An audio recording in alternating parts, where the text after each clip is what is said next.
you were able to buy a car and so on. You feel, you understand? You feel that,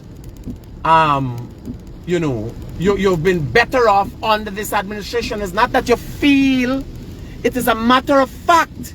Now imagine me, Mikel Rodriguez turned Guyanese Critic. So under the PPP, the last PPP administration, the 23 years, under that administration, I was a very successful businessman, or I thought of myself as a very successful businessman. And then I started to dabble a little bit in politics. I was in my 30s, and I wanted to contribute more. I wanted to play a more active role in my country.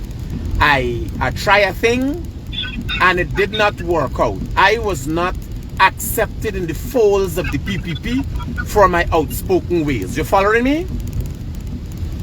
Yes, I'm following. Roger, so I wasn't accepted in the PPP. I didn't take lightly to that.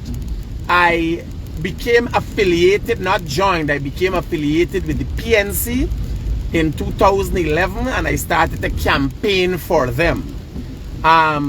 In 2015, the PNC won as a result of all the overwhelming support they get from all cross sections of society. I was still a businessman.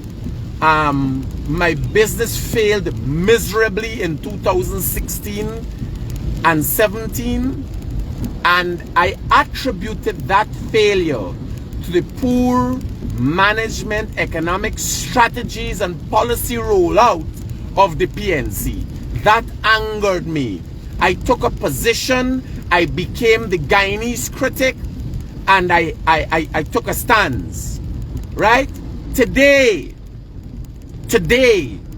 and remember, I'm growing older. I would have gone through a lot of things in life.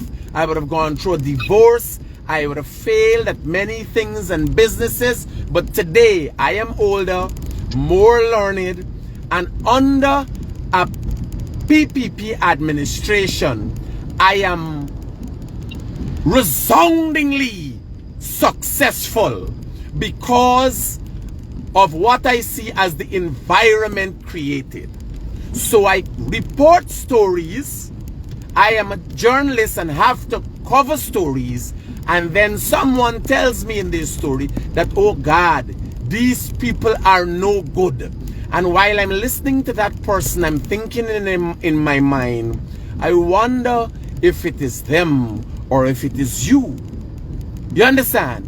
So in the back of my head, I am covering your story. That is why I continue to do live videos, because if I was to write the story, I would say Auntie Shirley's son is a thief, and Auntie Shirley wants to be a success, but Auntie Shirley can't see success if it been in front of your nose. No, but what I do, I allow persons to speak their mind, and at the same time I try to look at things objectively and ask them, if you were to do it this way, because today I can tell you I have been a success as a result of an environment created, an atmosphere. I could drive faster to work sites. You understand? Now, people can say, oh God, is the PPP friend, the PPP LP. But they forget to acknowledge that as a result of this new highway from Eccles, from the roundabout at Mandela to Eccles, I could be able to drive to work in peace at a fast rate and save a lot of time. A time that used to frustrate me before. You understand? They do not see that as success. Right? So, when I am listening to a story being told by a person, I have inherited biases. When under the PNC, I used to publish people's stories and curse out the PNC because I could not have got on to anybody to ask them for help. Now, if somebody tell me a road light is bad or a road is bad, I could call a minister in government, I could call an engineer, raise the problem with them, and be told of a time recently at Blemont, on Borby, somebody called. They said a yard is being blocked up. I was able to call persons attached to the head of NDIA, raise the concerns with them. I received a call the next day and was told that the matter is being looked at by a senior engineer. So when one looks, they see a different modus operandi in the Guyanese Critic. But nobody comes and complains and says Guyanese Critic doesn't help us anymore.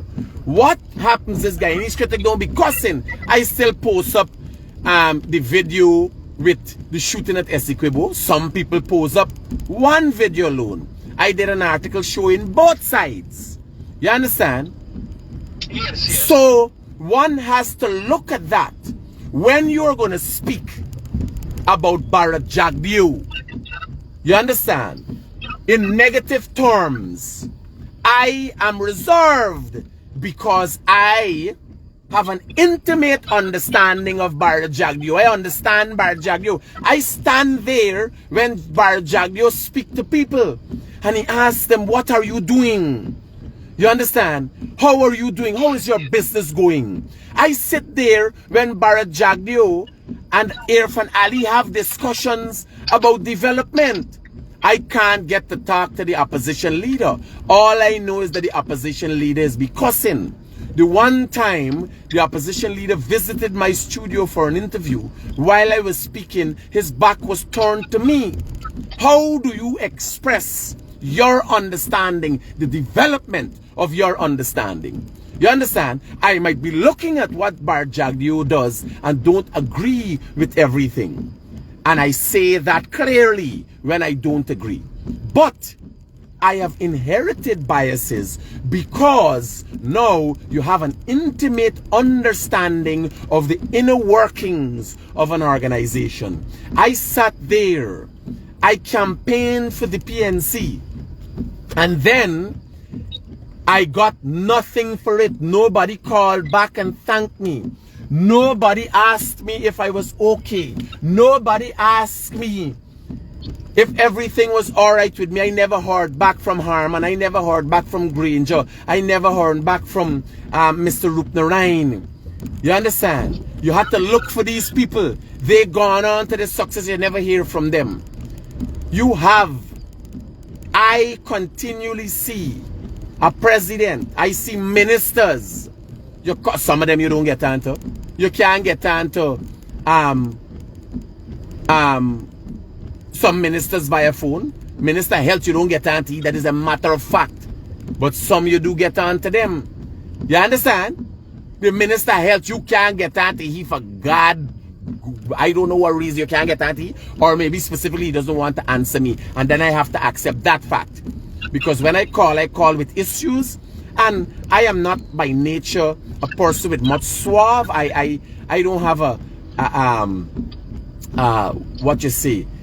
nice demeanor in me or about me in terms of how I speak to people. I'm very direct.